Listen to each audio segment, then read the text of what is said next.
Hi friends, welcome back to our channel Mani Manju vlogs. ಎಲ್ಲರೂ ಹೇಗಿದ್ದೀರಾ? ಎಲ್ಲ ಚೆನ್ನಾಗಿದ್ದೀರಾ ಅಂತ ಭಾವಿಸ್ತಾ ಇವತ್ತಿನ ವೀಡಿಯೋ ಶುರು ಮಾಡ್ತಾ ಇದ್ದೀನಿ. ಇವತ್ತು ಬೆಳಗ್ಗೆಯಿಂದನೇ ವ್ಲಾಗ್ ಶುರು ಮಾಡ್ತಾ ಇದ್ದೀನಿ. ಇವತ್ತು ಶನಿವಾರ ಆಗಿರೋದ್ರಿಂದ ನನ್ನ ಮಗಳು ಬೇಗ ಹೋಗಬೇಕು, ಅದಕ್ಕೆ ಬೇಗ ಎದ್ದು ಎಲ್ಲ ಕೆಲಸನೂ ಮಾಡ್ಕೊಳ್ತಾ ಇದ್ದೀನಿ. ಬೆಳಗ್ಗೆ ಎದ್ದ ತಕ್ಷಣ ನಾನು ಬಾಗಿಲಿಗೆ ನೀರು ಹಾಕಿ ರಂಗೋಲಿ ಬಿಟ್ಬಿಡ್ತೀನಿ. ಆಮೇಲೆ ಬೇರೆ ಕೆಲಸ ಮಾಡ್ಕೊಳ್ಳೋದು ಅಂತ ಹೇಳ್ಬಿಟ್ಟು ಫಸ್ಟು ರಂಗೋಲಿ ಹಾಕೊಳ್ತೀನಿ. ಹಂಗೆ ಇವತ್ತು ಗಿಡದಲ್ಲಿ ಹೂ ಬಿಟ್ಟಿತ್ತು, ಅದನ್ನು ಕಿತ್ಕೊಬರೋದ ಅಂತ ಹೇಳ್ಬಿಟ್ಟು ಹೋಗಿದ್ದೆ. ಹಂಗೆ ಒಂದು ವೀಡಿಯೋ ಮಾಡ್ಕೊಂಡು ಬಂದೆ. ನೆನ್ನೆ ದೋಸೆ ಹಿಟ್ಟು ರುಬ್ಬಿದ್ನೆಲ್ಲ, ಅದಕ್ಕೆ ಉಪ್ಪು ಹಾಕಿರಲಿಲ್ಲ, ಅದನ್ನು ಹಾಕಿ ಚೆನ್ನಾಗಿ ಮಿಕ್ಸ್ ಮಾಡ್ಕೊಳ್ತಾ ಇದ್ದೀನಿ. ಹಾಗೆಯೇ ಪಕ್ಕದಲ್ಲಿ ಟೊಮೊಟೊ ಗೊಜ್ಜು ಮಾಡ್ಕೊಳ್ಳೋದು ಅಂತಂದ್ಬಿಟ್ಟು ಅದನ್ನು ರೆಡಿ ಮಾಡ್ಕೊಳ್ತಾ ಇದ್ದೀನಿ. ನನ್ನ ಮಗಳು ಸ್ನಾನಕ್ಕೆ ಹೋಗಿದ್ದಾಳೆ, ಅವಳು ಬರೋವರೆಗೆ ತಿಂಡಿ ರೆಡಿ ಆಗುತ್ತೆ.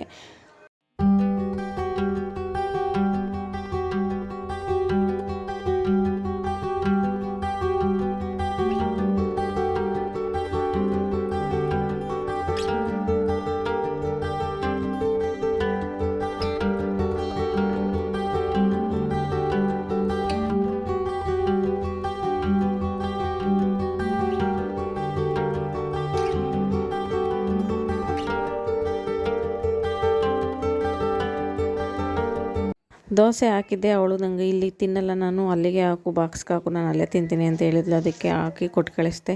ಇವತ್ತು ಸ್ವಲ್ಪ ಮನೆ ಕ್ಲೀನ್ ಮಾಡ್ಕೊಳ್ಳೋದ ಅಂತ ಹೇಳ್ಬಿಟ್ಟು ಅವಳು ಹೋದ್ಮೇಲೆ ಕ್ಲೀನ್ ಮಾಡ್ಕೊಳ್ತಾ ಇದ್ದೀನಿ. ಹಸ್ಬೆಂಡು ಮನೇಲೇ ಇದ್ದರು, ಪಾಪು ಕರ್ಕೊಂಡಿದ್ರು, ಅದಕ್ಕೆ ನಾನು ಕ್ಲೀನ್ ಮಾಡ್ಕೊಳ್ಳೋದ ಅಂತ ಹೇಳ್ಬಿಟ್ಟು ಮಾಡ್ಕೊಳ್ತಾ ಇದ್ದೀನಿ.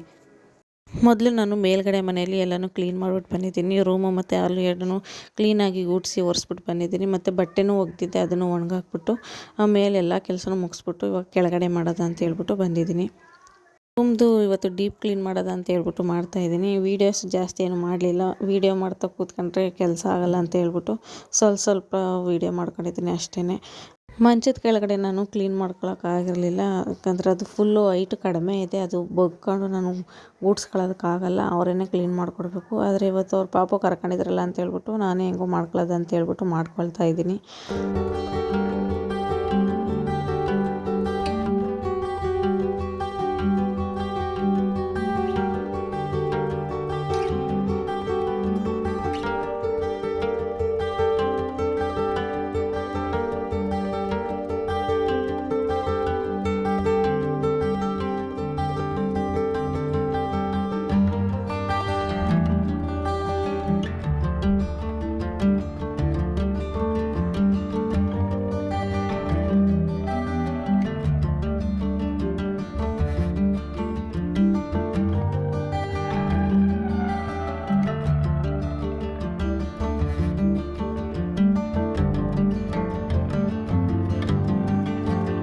ಮಗಳು ಸ್ಕೂಲಿಂದ ಬರೋವರೆಗೆ ಎಲ್ಲ ಕೆಲಸನೂ ಮುಗಿಸಿದ್ದೆ. ಸ್ನಾನದ ಮನೆ ಒಂದು ಕ್ಲೀನ್ ಮಾಡಬೇಕಾಗಿತ್ತು.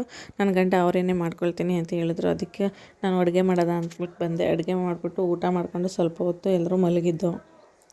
ಸಂಜೆ 4 ಗಂಟೆ 4:15ಗೆ ನಮಗೆ ಎಚ್ಚರ ಆಯಿತು. ಈಚೆ ಬಂದು ನೋಡಿದ್ರೆ ಫುಲ್ಲು ಮೋಡ, ಮನೆಯೆಲ್ಲ ಕತ್ಲೆ ಆಗಿತ್ತು. ಮೇಲ್ಗಡೆ ಬಟ್ಟೆ ಒಣಗಾಕಿದ್ನೆಲ್ಲ ಮಳೆ ಬಂದರೆ ನೆನ್ಕತ್ತಿದೆ ಅಂತ ಹೇಳ್ಬಿಟ್ಟು ಎತ್ಕೊಳ್ಳೋದ ಅಂತ ಹೇಳ್ಬಿಟ್ಟು ಬಂದೆ. ಆ ಮಕ್ಕಳು ಅಲ್ಲೇ ಸ್ವಲ್ಪ ಹೊತ್ತು ಆಟ ಆಡ್ಕೊಂಡು ಸಂಜೆಗೆ ಅಡುಗೆನೂ ಮಾಡ್ಕೊಳ್ಳೋದ ಅಂತ ಹೇಳ್ಬಿಟ್ಟು ಮಾಡ್ಕೊಳ್ತಾ ಇದ್ದೀನಿ. ತೊಂಡೆಕಾಯಿ ತಂದಿದ್ರು ನಮ್ಮ ಮನೆಯವರು, ಅದಕ್ಕೆ ತೊಂಡೆಕಾಯಿ ಸಾಂಬಾರು ಮಾಡು ಅಂತ ಹೇಳಿದ್ರು, ಮಾಡೋದ ಅಂತ ಹೇಳ್ಬಿಟ್ಟು ರೆಡಿ ಮಾಡ್ಕೊಳ್ತಾ ಇದ್ದೀನಿ. ನಾನಿಲ್ಲಿ ಒಂದು ಕುಕ್ಕರ್ಗೆ ಬೇಳೆ, 2 ಮೆಣಸಿನ್ಕಾಯಿ, 1 ಈರುಳ್ಳಿ, 3 ಟೊಮೊಟೊ, ಸ್ವಲ್ಪ ತೊಂಡೆಕಾಯಿ, ಸ್ವಲ್ಪ ಕರಿಬೇವಿನ ಸೊಪ್ಪು ಎಲ್ಲನೂ ಹಾಕಿ ನೀರು ಹಾಕಿ ಬೇಯಿಸೋಕೆ ಇಡ್ತಾ ಇದ್ದೀನಿ.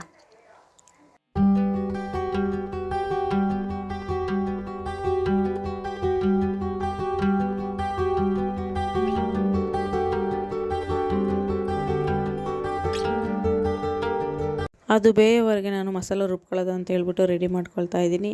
ನಾನಿಲ್ಲಿ ಮಸಾಲ ರುಬ್ಬೋದಕ್ಕೆ ಕಾಯಿ, ಕಡಲೆ, ಈರುಳ್ಳಿ, ಸ್ವಲ್ಪ ಟೊಮೊಟೊ, ಕರಿಬೇವಿನ ಸೊಪ್ಪು, ಕೊತ್ತಂಬರಿ ಸೊಪ್ಪು, ಸ್ವಲ್ಪ ಅಚ್ಚ ಖಾರದ ಪುಡಿ, 1 ಸ್ಪೂನ್ ಖಾರದ ಪುಡಿ ಎಲ್ಲನೂ ಹಾಕಿ ಚೆನ್ನಾಗಿ ರುಬ್ಕೊಳ್ತಾ ಇದ್ದೀನಿ.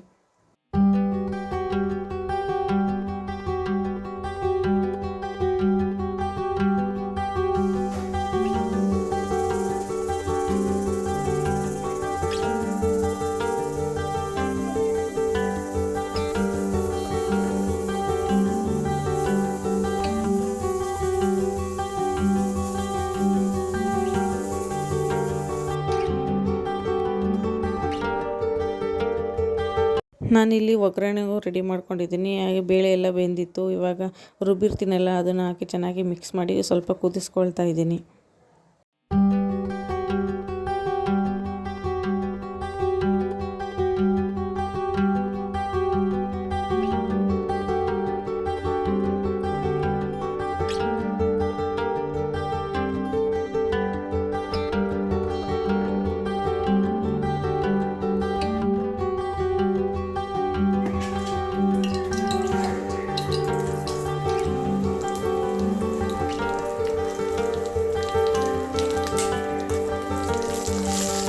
ಇವಾಗ ಒಗ್ಗರಣೆ ಹಾಕ್ಕೊಳ್ತಾ ಇದ್ದೀನಿ. ಒಗ್ಗರಣೆ ಹಾಕ್ಕೊಂಡು ಸಾಂಬಾರಿಗೆ ಮಿಕ್ಸ್ ಮಾಡಿಬಿಟ್ಟು ಸ್ವಲ್ಪ ಉಪ್ಪು ಮತ್ತು ಸ್ವಲ್ಪ ಹುಣಸೆ ರಸನ ಹಾಕ್ಕೊಳ್ತಾ ಇದ್ದೀನಿ.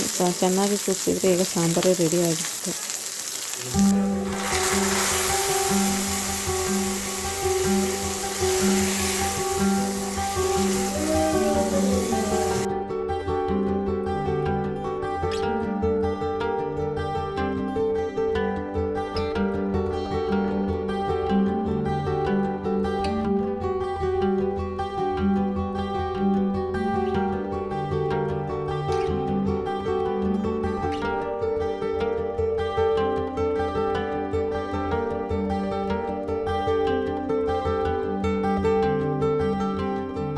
ಸಾಂಬಾರು ಮಾಡ್ತಿದ್ದಾಗಲೇ ನಾನು ಅನ್ನಕ್ಕೂ ಇಟ್ಟಿದ್ದೆ, ಅದು ಆಯಿತು. ಇವಾಗ ಅಡುಗೆ ಎಲ್ಲ ಆಗಿದೆ, ಊಟವನ್ನು ಮಾಡಬೇಕು. ಸ್ವಲ್ಪ ಪಾತ್ರೆ ಇತ್ತು, ಅದನ್ನು ತೊಳ್ಕೊಳ್ಳೋದ ಅಂತ ಹೇಳ್ಬಿಟ್ಟು ತೊಳ್ಕೊಂಡು ಅಡುಗೆ ಮನೆಯೆಲ್ಲ ಫುಲ್ಲು ಕ್ಲೀನ್ ಮಾಡಿಬಿಟ್ಟು ಊಟ ಮಾಡೋದ ಅಂತ ಹೇಳ್ಬಿಟ್ಟು ಹಾಕ್ಕೊಳ್ತಾ ಇದ್ದೀವಿ. ನನ್ನ ಮಗಳು ಅನ್ನ ಬೇಡ ದೋಸೆ ಬೇಕು ಅಂದ್ಲು, ಅದಕ್ಕೆ ಒಳಗೆ ದೋಸೆ ಹಾಕ್ಕೊಟ್ಬಿಟ್ಟು ನಾವು ಅನ್ನ ಹಾಕೊಂಡು ತಿಂತಾಯಿದ್ವಿ. ಇವತ್ತಿನ ವಿಡಿಯೋ ಇಷ್ಟೇ ಫ್ರೆಂಡ್ಸ್. ಈ ವಿಡಿಯೋ ನಿಮಗೇನಾದರೂ ಇಷ್ಟ ಆಗಿದ್ರೆ ಒಂದು ಲೈಕ್ ಮಾಡಿ, ಕಮೆಂಟ್ ಮಾಡಿ, ಹಾಗೆ ಶೇರ್ ಮಾಡಿ, ಹಾಗೆ ಸಬ್ಸ್ಕ್ರೈಬ್ ಮಾಡ್ಕೊಳ್ಳೋದು ಮಾತ್ರ ಮರಿಬೇಡಿ. ನಾಳೆ ಇನ್ನೊಂದು ಹೊಸ ವಿಡಿಯೋದೊಂದಿಗೆ ಸಿಗ್ತೀನಿ. ಎಲ್ಲರಿಗೂ ಬಾಯ್, ಟೇಕ್ ಕೇರ್.